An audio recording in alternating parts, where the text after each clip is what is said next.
इस आरोप पे तो प्रियंका जी दम है। हाई कमांड कल्चर की एक नई परिभाषा आम आदमी पार्टी लिख रही है। मुख्यमंत्री अरविंद केजरीवाल कहते हैं कि 2 दिन बाद हम चुनेंगे, विधायक दल की बैठक में नया सीएम बनेगा और जनता की अदालत से जीत कराएंगे और फिर मैं सीएम बनूंगा। मतलब एक आपको डमी सीएम चाहिए दिल्ली के लिए कुछ महीनों के लिए। ये किस तरह का हाई कमांड कल्चर है? अंजना जी, सभी को नमस्ते। Anjana ji, let us not tag anything into labels. पहले तो मैं सबसे पहले सुधांशु जी की बात का खंडन करना चाहूंगी। उन्होंने फिर से दुष्प्रचार करके आपको कहा कि सीएम को कोई फाइल करने की अनुमति नहीं है। सुप्रीम कोर्ट ने ऐसा कहा है। सुप्रीम कोर्ट के ऑर्डर को मिस कोट करना, मिस इंटरप्रेट करना एक कॉन्स्टिट्यूशनल पद पे बैठे हुए व्यक्ति को। दोस्तों, एआर रिव्यू में आप सभी का स्वागत है। इस डिबेट में आप सभी को बहुत ही मजा आने वाला है, इसलिए आप सभी अंत तक जरूर बने रहिएगा। और वीडियो अच्छी लगी हो तो लाइक, सब्सक्राइब और बेल आइकन जरूर दबा लीजिएगा, ताकि इस प्रकार का वीडियो हम आप लोग के लिए और भी ला सके। धन्यवाद। सबसे पहला सवाल आज आपसे है मेरा, सुधांशु त्रिवेदी जी।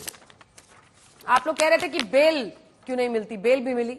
आप लोग कहते थे इस्तीफा क्यों नहीं देते, अब इस्तीफा भी दिया है। ऐसे में क्या दिक्कत है, क्या समस्या है? आप भी कई मुख्यमंत्रियों के इस्तीफा लेते हैं चुनाव में जाने से पहले, एंटी इनकम्बेंसी फाइट करने के लिए, जैसा आपने हरियाणा में किया है, जैसा आपने और भी कई जगहों पर किया है।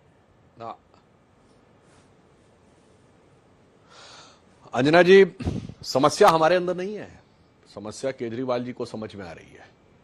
देखिए, वो भारत के इतिहास के पहले ऐसे मुख्यमंत्री बने हैं जिन पे सर्वोच्च न्यायालय के द्वारा बाकायदा प्रतिबंध है कि कोई फाइल नहीं साइन कर सकते, ऑफिस नहीं जा सकते और जिस विषय को लेकर उन पे आरोप है उस पर बयान नहीं दे सकते। यानी तीनों चीजों पे न बोल सकते, न लिख सकते हैं, न कार्यालय जा सकते। तो अब देखिए उनके सामने समस्या क्या आई कि एक टेक्निकल इशू है। अब उन्होंने ये निर्णय क्यों लिया? उनको लगा इस टेक्निकल इशू पे राष्ट्रपति शासन लग सकता है, तो पहले कह दो कि नहीं नहीं हम तो सरकार हटाना चाहते हैं ताकि राष्ट्रपति शासन की संभावना कम हो। दूसरा कारण क्या होगा? बहुत साफ समझने वाली बात है कि उनको अच्छी तरीके से पता है। अभी हम लोग सौरभ भारद्वाज का बाइट देख रहे थे, इसमें आम आदमी पार्टी में कोई भरत नहीं हो सकता। सबने देखा है पिछले 10 सालों में अन्ना हजारे से लेके प्रशांत भूषण, शांति भूषण, योगेंद्र यादव और किरण बेदी से लेके एडमिरल रामदास और सादिया इल्मी, कुमार विश्वास, कितनों को किनारे लगाया है। तो हो सकता है केजरीवाल जी को समझ में आया हो कोई दूसरा सीएम बना तो पता नहीं मुझे कब निपटा दे, तो यह इंश्योर करना है कि वो सीएम कार्यवाहक ही रहे। क्योंकि अगर वो हटेंगे और दूसरा सीएम बनेगा तो कम से कम उसको 3-4 महीना वास्तविक मुख्यमंत्री के रूप में काम करने का मौका मिल सकता है। तो वो ब्लॉक कर देना है कि वो जो रहे तो वो पूरी तरीके से कार्यवाहक रहे, यानी उसके हाथ में वास्तविक पावर न रहे। तीसरी अगर आप बात देखें जो उनके सामने एक समस्या आ सकती है, वो ये भी समस्या हो सकती है कि जब जाड़े का समय आएगा नवंबर दिसंबर में, क्योंकि इन्होंने अब 10 साल हो गए, अब जो प्रदूषण, जो अव्यवस्था, वो पराली जलने से लेके वहां भी इनकी सरकार है, सारी समस्याएं, अब उस परिस्थिति का कोई तर्कसंगत जवाब अब नहीं है। वो सारी चीजें तो इनको लगता होगा उससे पहले यह परिस्थिति हमारी निपट जाए तो ज्यादा बेहतर होगा। तो मुझे लगता है कि आज की डेट में यह नैतिकता का तकाजा नहीं है, यह उनकी आवश्यकता की मजबूरी है। और मैं एक लाइन और कह दूं अंजना जी, आज की जनरेशन को याद नहीं होगा मगर आशुतोष जी को याद होगा, टेस्ट मैच का जमाना रहा नहीं, अब तो वनडे और 2020 का जमाना है। टेस्ट मैच में एक व्यवस्था होती थी नाइट वॉचमैन, यानी 5 दिन का मैच होता था, किसी दिन मैच में आखिरी के 10-15 मिनट पहले कोई बैट्समैन आउट हो जाए तो फिर किसी मुख्य बल्लेबाज को बैटिंग ऑर्डर में वहां नहीं भेजा जाता था, क्योंकि डर रहता था वो भी ना आउट हो जाए आखिरी के 10 मिनट में। तो किसी मतलब दोयम दर्जे के स्टॉप गैप अरेंजमेंट बैट्समैन को भेज दिया जाता था। उसका काम सिर्फ होता था भाई तू टेकता रहे, वो 10-15 मिनट काट दे जब तक उस दिन का खेल खत्म हो। तो इस समय एक प्रकार से अपना नाइट वॉचमैन ढूंढ रहे हैं जो टेस्ट क्रिकेट के जमाने में हुआ करता था। इस आरोप पे तो प्रियंका जी दम है।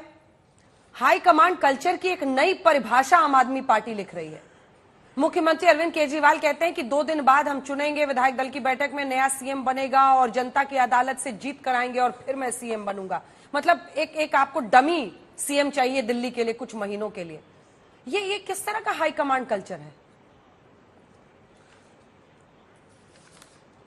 अंजना जी, सभी को नमस्ते। Anjana ji, let us not tag anything into labels. पहले तो मैं सबसे पहले सुधांशु जी की बात का खंडन करना चाहूंगी। उन्होंने फिर से दुष्प्रचार करके आपको कहा कि सीएम को कोई फाइल करने की अनुमति नहीं है। सुप्रीम कोर्ट ने ऐसा कहा है। सुप्रीम कोर्ट के ऑर्डर को मिस कोट करना, मिस इंटरप्रेट करना एक कॉन्स्टिट्यूशनल पद पे बैठे हुए व्यक्ति को बिल्कुल शोभा नहीं देता। उनको माफी मांगनी चाहिए। सुप्रीम कोर्ट ने अपने ऑर्डर में साफ साफ लिखा हुआ है कि सीएम सारी फाइल साइन कर सकते हैं, वो वाली फाइल्स जो एलजी को जानी होती हैं। दिल्ली में यूटी स्ट्रक्चर है, काउंसिल ऑफ मिनिस्टर्स फाइलें साइन करते हैं अपने विभाग की, और सीएम सिर्फ वही फाइलें साइन करते हैं दिल्ली में जो वैसे भी एलजी को जानी होती हैं। इतनी ही फाइलें वो पहले भी साइन करते थे, ये उनको साइन करना पुराने ऑर्डर में भी अलाउड है और इस बार के ऑर्डर में भी अलाउड है। और मैं आपको एक चीज और बता देती हूँ, कानूनी तौर पर कॉन्स्टिट्यूशनल एक सुप्रीम कोर्ट कभी भी एक चुने हुए मुख्यमंत्री का, एक इलेक्टेड मुख्यमंत्री की पावर्स कर्टेल नहीं कर सकता। ये कानूनी रूप से इनकरेक्ट है। तो भाजपा का ये दुष्प्रचार बंद हो जाना चाहिए जो 2-3 दिन से चल रहा है। पहली चीज। दूसरी चीज चित्रा जी, आप देखिए कि अरविंद केजरीवाल जी वो व्यक्ति हैं जिन्होंने लगातार जमीन पे काम किया, अपनी एक बहुत कुशल नौकरी, जहां वो, आपको पता है कि हमारे देश में कितना करप्शन और पैसे बनाने के कितने तरीके हैं। जब से मोदी सरकार आई है, हम करप्शन परसेप्शन इंडेक्स में और आगे बढ़ चुके हैं। हम एशिया की मोस्ट करप्ट कंट्री हो चुके हैं, शायद ग्लोबली भी हमारा रैंक काफी हाई हो चुका है, थैंक्स टू मोदी जी। तो करप्शन, वो ऐसी नौकरी छोड़ के आए जहां पैसे बनाने का जरिया था। एक कुशल नौकरी छोड़ के उन्होंने दिल्ली की झुग्गियों में काम किया, वहां पे लोगों की समस्याओं को समझा और देखा कि सबसे पहले मूलभूत सुविधाओं का सोल्यूशन होना चाहिए लोगों के लिए, तभी वो अपना लाइफस्टाइल ऊपर कर पाएंगे, जिस वजह से उन्होंने फ्री बिजली दी। अंजना जी, आपको मैं बहुत क्लियरली बताती हूँ कि कोई भी सरकार अगर ईमानदार होगी तभी वो ऐसी फ्री बिजली, फ्री शिक्षा, फ्री महिलाओं का को तो बस जवाब यात्रा, दिया ही फ्री नहीं बुजुर्गों को आपने। तीर्थ यात्रा, प्रियंका उच्च जी, स्तम की स्तर मेरे की। सवाल का जवाब नहीं दिया आपने। आ रही हूँ ना, हाँ। आ रही हूँ। इसका कॉन्टेक्स्ट समझाना जरूरी है। ठीक। कॉन्टेक्स्ट समझाना जरूरी है। ये देखिए, एक ईमानदार व्यक्ति ने जो अपने पैसे बनाने का सारा साधन छोड़ दिया, उस ईमानदार व्यक्ति की सिर्फ छवि खराब करने की कोशिश की है भाजपा ने जब से हम सत्ता में आए हैं। और पिछले 3 साल से तो बहुत ही ज्यादा एक तथाकथित शराब घोटाला बोल के। शराब घोटाले में भी क्या हुआ, कोर्ट ने तो हमें कह दिया, ईडी कोर्ट ने कहा कि अरविंद केजरीवाल जी के खिलाफ कोई प्रमाण नहीं मिला, ऐसा पैरा 26 में लिखा है, पैरा 24 में लिखा है कि ईडी द्वेष की भावना से काम कर रही थी। सुप्रीम कोर्ट ने कह दिया कि तोता है, सीबीआई की तरह तोते की तरह काम कर रही है, भाजपा ने साजिश रची है तभी उनको अंदर रखा। ये सारी बातें कोर्ट ने कह दी और बेल दी। उसके बाद भी एक ईमानदार व्यक्ति के लिए सबसे ज्यादा कठिन क्या होता है, जब आप उसकी छवि धूमिल करो। पैसे तो उन्होंने कमाई नहीं, बैंक अकाउंट तो उनके खाली हैं। जब पैसे कमाई नहीं, आप उनकी बार बार छवि को अटैक कर रहे हो, तब जाके उन्होंने ये फैसला लिया कि अब वो अग्नि परीक्षा देंगे, जनता के बीच में जाएंगे, जनता से पूछेंगे ईमानदार है कि नहीं। तो ये जो लड़ाई आज है, ये कट्टर ईमानदार वर्सेस कट्टर बेईमान की है। ये इसलिए उनको इस्तीफा देना पड़ा। आपने मेरे सवाल का जवाब ही नहीं दिया। मैं आपसे पूछ रही हूं कि जो नेता बनेगा सीएम, वो बाकी सारे, केजरीवाल जी को छोड़कर बाकी सारे डमी नेता हैं क्या आम आदमी पार्टी में, कि तुम कुछ दिनों के लिए वहां पर सीएम बनो, मैं फिर जीत कर आऊंगा, मैं ही सीएम बनूंगा। देखिए ना, जो ओरिजिनल आपकी पार्टी का संविधान था, वही मुख्यमंत्री, वही संयोजक। आपका ओरिजिनल संविधान कहता था कि उस संविधान के मुताबिक no member will hold the same post as an office bearer for more than 2 consecutive terms of 3 years each. लेकिन जैसे ही 21 जनवरी 2021 को आपने संशोधन किया और उसमें आपने कुल 14 संशोधन किए और ये सुनिश्चित किया कि 5 साल तक लगातार जितनी बार चाहे अरविंद केजरीवाल संयोजक भी रह सकते हैं, मुख्यमंत्री भी वही, संयोजक भी वही। मुख्यमंत्री फिर अगर जीतती है पार्टी वही बनेंगे। हाँ, बीच में तो बाकी आम आदमी पार्टी के नेता क्या डमी नेता हैं? ये मेरा प्रश्न था। हमारे टॉप लीडरशिप आम आदमी पार्टी का एक एक कार्यकर्ता अरविंद केजरीवाल जी की विजन को समर्पित है, जो वो देश के लिए करना चाहते हैं। तो हमें इसमें कोई प्रॉब्लम नहीं है और ना ही हम चाहेंगे। वही राष्ट्रीय संयोजक हमें चाहिए, क्योंकि उनकी जो विजन है बहुत बड़ी है, देश के लिए है कि हर बच्चे को अच्छी शिक्षा मिले, फ्री शिक्षा मिले, ड्राइवर का बच्चा भी IAS IIT पास करे। ये उनकी विजन है, इससे हम जुड़े हुए हैं। अभी विधायक दलों की बैठक, अभी PAC की बैठक चल रही है और कल सुबह विधायक दल की बैठक है। अगर सिर्फ हाईकमांड की बात होती तो ये चर्चा करने की जरूरत क्यों थी? हम भी मोदी जी की तरह चुनाव से पहले गुजरात में उन्होंने हटा दिया था रूपानी जी को, बिना, जिन्होंने हेलीकॉप्टर खरीदा था जनता के पैसे से, कोविड में जहां पे बहुत सारी डेथ्स हुई थी, उन्होंने तुरंत हटा दिया था चुनाव से पहले। हम भी ऐसा कर सकते थे, पर हमारे यहाँ पे ये डेमोक्रेटिक प्रोसेस का सीधा प्रमाण है कि एज वी स्पीक PAC की बैठक चल रही है, कल सुबह विधायक दल की बैठक होगी। हमारे यहाँ चर्चा से, डेमोक्रेसी से, पार्टिसिपेटिव फॉर्म ऑफ गवर्नेंस से तब चीजें चलती हैं। ठीक, इससे सहमत है आशुतोष जी? आपने तो इस पार्टी को बहुत करीब से देखा है। वो कह रहे हैं कि विधायक दल की, इसके बाद तुरंत आ रही हूं सुधांशु जी, विधायक दल की बैठक में कल चर्चा होगी, फिर नाम पर मुहर लगेगी, फिर तय होगा सीएम कौन बनेगा।